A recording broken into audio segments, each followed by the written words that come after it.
नमस्कार मित्रमैत्रिणींनो. कोणाच्याही आयुष्यात आपली एक जागा असावी, हक्काची किंवा महत्त्वाची. ती कधीही बदलणारी नसावी. घड्याळाच्या गजरापेक्षा ज्यांना जबाबदारी जागं करते ती माणसे आयुष्यात योग्य दिशेने पाऊल टाकत असतात. सगळेच निर्णय मनाने घेऊ नका, काही निर्णय बुद्धीलाही घेऊ द्या.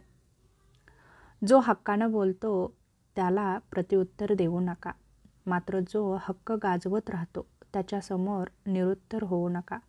कारण हक्कानं बोलणारा तुम्हाला जीव लावतो आणि तुमच्यावर हक्क गाजवणारा तुम्हाला कमजोर समजत असतो. याच्यातील फरक फक्त जाणून घ्या. स्वतःच्या आत असलेल्या कलेचा कधीही गर्व करू नका, कारण दगड जेव्हा पाण्यात पडतो तेव्हा तो स्वतःच्याच वजनामुळे तळाला जातो. प्रत्येक गोष्टीची किंमत फक्त 2 वेळीच समजते, एक ती मिळण्यापूर्वी आणि दुसऱ्यांदा गमावल्यानंतर. मधल्या काळात मात्र तिची काहीच किंमत नसते आणि आपल्यालाही ती कळत नाही. तेव्हा मधल्या वेळामध्ये त्या गोष्टीची किंमत जाणून घेणं गरजेचं आहे.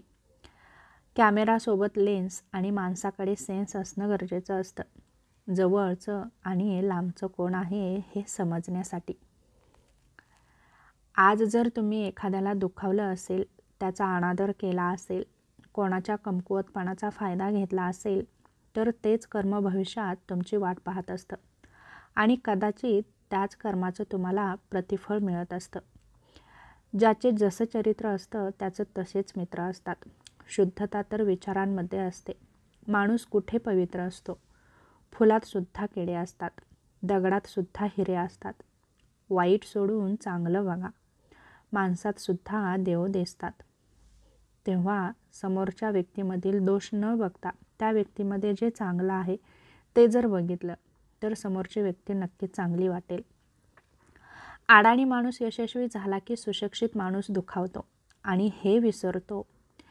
यश हे शिक्षणावर अवलंबून नसून त्यासाठी कर्तृत्व आवश्यक असतं. जिथे इतरांची निंदा केली जाते तिथं बसू नका, कारण तिथून तुम्हाला उठल्यानंतर पुढचा नंबर मात्र तुमचाच असतो. आपल्या निस्वार्थी कर्माने दुसऱ्याच्या मनात सदैव घर करून जगणं हीच जीवनातील सर्वात मोठी कमाई आहे आणि हे काम करण्याचा नक्की प्रयत्न करा. आयुष्यात कधीकधी असं वाटतं की आपण उगाचच मोठं झालो, कारण तुटलेली मनं आणि अपुरी स्वप्न पूर्ण करता करता आयुष्य निघून जातं. यापेक्षा तुटलेली खेळणी आणि अपुरा गृहपाठ खरंच खूप चांगला होता असं कधीकधी वाटतं. तुमच्याकडे खूप पैसा आला म्हणजे तुम्हाला दुसऱ्यासोबत कसंही वागायचं लायसन्स मिळत नाही. तुमची आर्थिक श्रीमंती किती उच्च असली तरी तुमच्या वर्तनाची उंचीसुद्धा महत्त्वाची आहे, हे कधीच विसरू नका. निसर्गसुद्धा कधीच उतत नाही, मातत नाही. अनेक फळांनी लकडलेलं झाडसुद्धा वाकलेलं असतं. तेव्हा नम्रता ही निसर्गाकडूनही शिका. दुसऱ्याची मदत करण्यासाठी कोणाकडे वेळ नसतो, परंतु दुसऱ्याच्या कामात व्यत्यय आणण्यासाठी सर्वांना वेळ असतो. एवढ्या लवकर जगातील कोणतीच गोष्ट बदलत नाही जेवढ्या लवकर माणसाची वृत्ती आणि दृष्टी बदलते. असं म्हणतात की आपण चांगले असलं की सगळं जग चांगलं वागतं, पण खरं सांगू का, आपण जेवढं जास्त चांगलं वागू ना, लोक तेवढाच आपला गैरफायदासुद्धा घेतात. माणसाच्या मनाचा आनंदीपणा हा परिस्थितीवर अवलंबून नसून तो मनाच्या भूमिकेवर अवलंबून असतो. आपली इच्छाशक्ती जर दांडगी असेल तर इतर सर्व शक्तींना पराभूत करण्याची ताकद तिच्यात असते. पुस्तकातील प्रश्नांपेक्षा आयुष्यातील प्रश्न सोडवलाच पाहिजे आणि तोच जास्त पुरवणी घ्यायला लावतो. तेव्हा आयुष्यामध्ये असे काही प्रश्न येतात की त्याचे सल्ले हे घ्यावेच लागतात.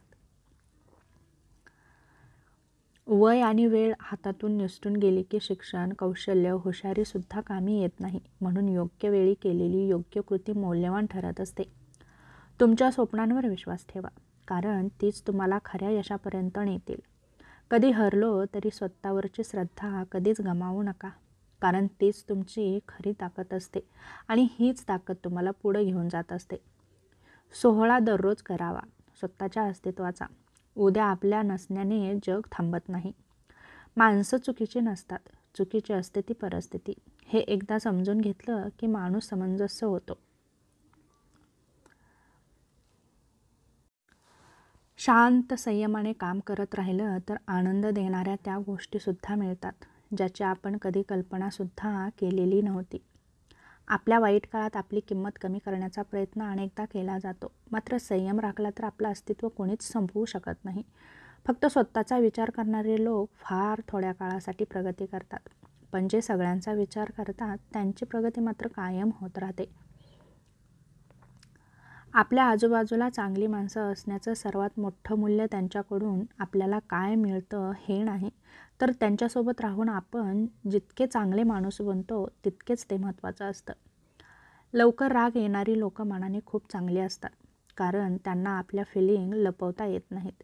जे काय असेल ते ते तोंडावर बोलत असतात. तेव्हा राग येणाऱ्या माणसांचा किंवा पटकन रागवणाऱ्या लोकांचा द्वेष करू नका. त्यांची भावना समजून घ्या. दुसऱ्याकडे बघून जळण्यापेक्षा स्वतःकडे अधिक लक्ष दिलं तर स्वतःचं कर्तृत्व अधिक सिद्ध होतं. तेव्हा जळण्यापेक्षा स्वतःच्या प्रगतीवर नेहमीच लक्ष द्या. पुढे जाल तुम्ही. कोण कसा असावा ते आपण ठरवू शकत नसलो तरी आपण त्याच्याशी कसं वागावं हे मात्र आपण ठरवू शकतो. माणसाचं आयुष्य काळाच्या मानाने खूपच थोडं आहे. यात सुखाने जगायचं कसं हे प्रत्येकाला पडलेलं एक कोडं आहे. पेहरावावरून एखाद्याचं चरित्र ठरवणं चूक आहे. अनेकदा गरिबाच्या फाटक्या कपड्यातच श्रीमंती हृदयाचं दर्शन घडत असतं. तेव्हा गरीब लोकांनाही कमी समजू नका. आनंद जसा लादता येत नाही तसंच जबरदस्तीने मिळवताही येत नाही. सुखी राहायला अजिबात खर्च नाही, पण सुखी आहे हे दाखवायला मात्र खर्चच आहे. अपेक्षांचा प्रवास तुम्हाला कोणत्या मुक्कामाला नेऊन सोडेल हे गाडी पकडल्यावर सांगणं अवघड आहे.